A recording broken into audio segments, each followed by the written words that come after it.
সেই মামলার আসামি তারেক রহমান কেন খালাস পায়? তারেক রহমান খালাস পায় তাহলে মুফতি হান্নান নির্দোষ ছিল। দেশে কোনো জঙ্গি নাই।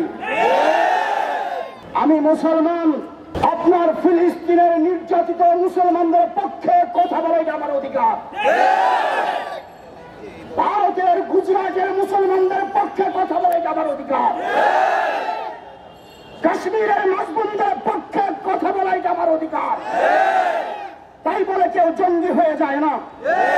শেখ হাসিনা তাকে ক্ষমতায় বসানোওয়ালা ভারতকে খুশি করে ক্ষমতাকে স্থায়িত্ব করার জন্য বাংলাদেশে বিগত 16 বছর জঙ্গি নাটক মঞ্চস্থ করেছে মাত্র।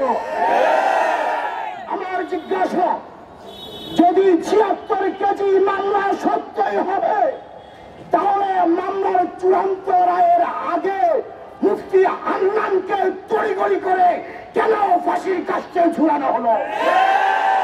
সেই মামলার আসামি তারেক রহমান কেন খালাস পায়? তারেক রহমান খালাস পায় তাহলে মুফতি হান্নান নির্দোষ ছিল। ফাঁসি দেওয়ার বিচারে হাসিনারও বিচার কার্যকর করা উচিত।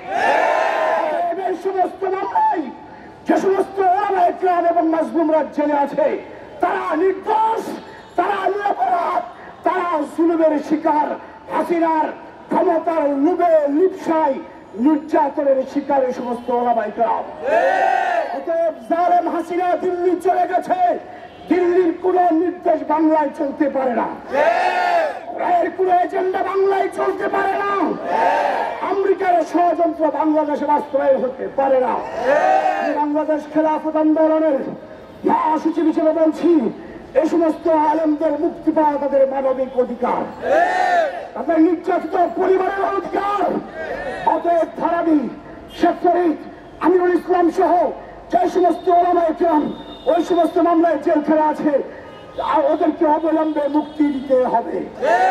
তারেক রহমান মুক্ত, আপনারা জামিন পাচ্ছেন, বাবার সাহেবরা অস্ত্র মামলা থেকে মুক্ত হয়ে স্বাধীনভাবে ঘুরে বেড়াচ্ছেন, তাহলে এই মুক্তি ওলামায়ে কেরামের অধিকার।